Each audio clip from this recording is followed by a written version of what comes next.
هنگامی که شما یک پلان NDIS دارید، ممکن است شرایط پیش بیاید که شما به نوع تخصیص بودجه برای حمایت‌های معقول و ضروری برای شما یا یکی اعضای خانواده تان توسط این پلان موافق نباشید.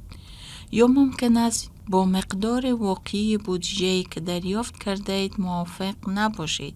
اگر فکر می کنید که سازمان بیمه ملی معلولیت تصمیم اشتباهی گرفته است، شما می توانید درخواست بررسی کنید. شما پس از دریافت معلومات در مورد تصمیم 3 ماه فرصت این که بخواهید این تصمیم دوباره تجدید نظر شود را دارید.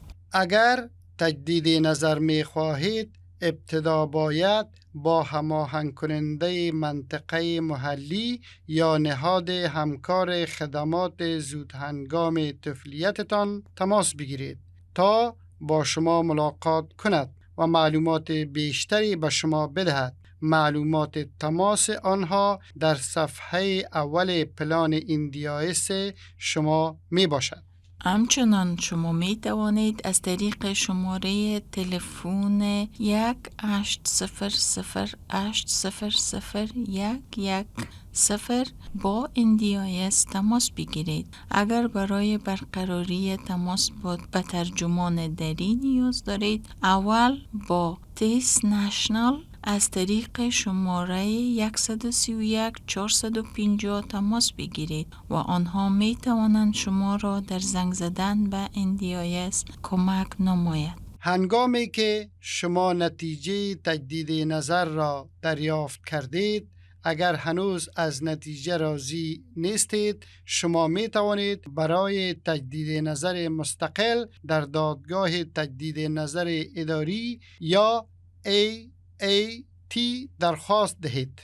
AAT یک نهاد مستقل بوده و بخش از NDIA نیست. AAT تنها در صورت می تواند تصمیم را بررسی کند که قبلا توسط NDIA بررسی شده باشد و شما باید ظرف 28 روز پس از دریافت تصمیم NDIS درخواست بدهید. اگرچه بعضی اوقات این اوقات می تواند تمدید شود. از وبسایت AAT به نشانی www.aat.gov.au دیدن کنید یا با شماره 1-800-228-333 تماس بگیرید. برای ترجمان دری ابتدا با تیس نشنل از طریق شماره 1-3-1-4-5-0 تماس بگیرید. هنگامی که درخواست بررسی دوباره به AAT می دهید، شما می توانید با یک مدافع ماهر معلولیت دسترسی داشته باشید تا به عنوان یک فرد حمایتی پشتیبان برای شما عمل کند. آنها می توانند به توضیح روند بررسی، تهیه اسناد، ارائه مشاوره یا حتی شرکت در جلسات و روز دادگاه به خاطر توضیح پرونده تان شما را کمک کند. همچنین ممکن است بتوانید برای کمک به خدمات حقوقی کمک مالی دریافت کنید. برای یافتن یک فرد پشتیبان تجدید نظر، شما می توانید به صورت آنلاین جستجو کنید.